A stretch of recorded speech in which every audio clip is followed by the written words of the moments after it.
बिस्मिल्लाहिर्रहमानिर्रहीम। अस्सलाम वालेकुम। मैं हूं अमील ओमन और आप देख रहे हैं मेरे यूट्यूब चैनल सुपीरियर स्टार। आज हमारा टॉपिक है फ़हाशी की रोकथाम। फ़हाशी की रोकथाम के हवाले से हमारे टीचर मिस्टर मोहम्मद वलीद ख़ान साहब मौजूद हैं और वो आपको लेक्चर देंगे पेशावर में फ़हाशी की रोकथाम के हवाले से। सिर्फ पेशावर में नहीं, ये पूरे पाकिस्तान के लिए है, लेकिन इसने पेशावर में फ़हाशी की रोकथाम लिख लिया है। जी वलीद साहब, अपने लेक्चर शुरू करें। हमारा असल में जो बुनियादी मसला है वो असल में इस मसले से है।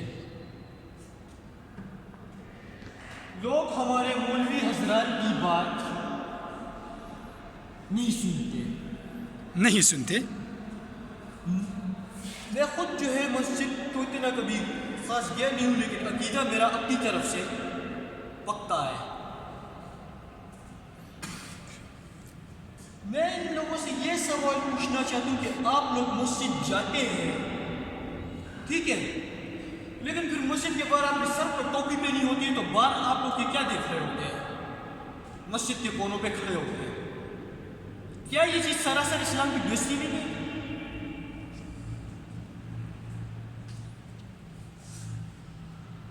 क्यों कि हमारे जब हम छठी क्लास के बच्चे होते हैं,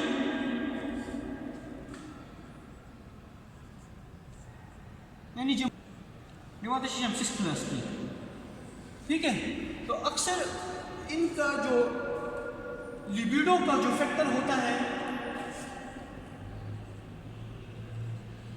लिबिडो जो फैक्टर है वो इंक्रीज हो जाता है।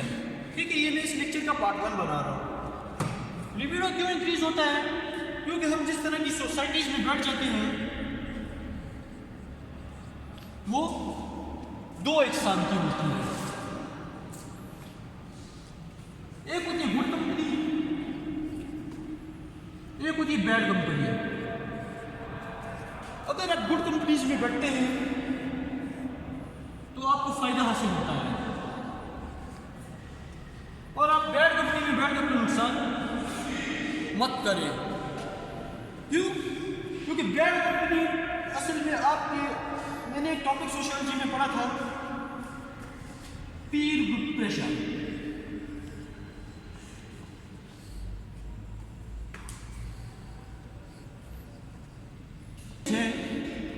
कि जो आप कह सकते हैं कि आप बेफारे औकात में किस तरह के लोगों के साथ बैठ सकते हैं और उनसे आप क्या असर लेते हैं।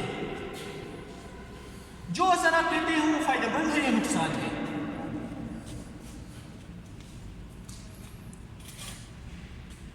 कि हम जब जवान होने लगते हैं या हम 6ठी 7वीं के लेक्चर देखते हैं तो यहाँ पे हम तबाह होना शुरू हो जाते हैं, क्योंकि हमें वो गढ़ करने वाला होता नहीं स्कूल में। अक्सर इंग्लिश मीडियम स्कूल में जो इनको बेहुदा बना देते हैं। ठीक, ये इसका फिलहाल पार्ट 1 है, मजीद इसमें समझो। ठीक है, यहाँ पे हमने इसको पीयर ग्रुप प्रेशर इतना गंदा प्रेशर है कि ये आपको तबाह भी कर सकता है, और टीनेज एक ऐसी जिंदगी है जो कि आपको बना देगी या आपको बिगाड़ देगी। और टीनेज असल में डेंजरस एज है, क्योंकि इस एज में जो आदत आप आती है वो आप चली जाती है। तो खुदा ऐसे ना करें कि आप लोग बुरी सोसाइटी में बैठ रहे, वो फहाशी की तरफ चले जाते हैं। चीज़ है कि इससे इंसान ज़हनी तौर पे बीमार भी हो सकता है।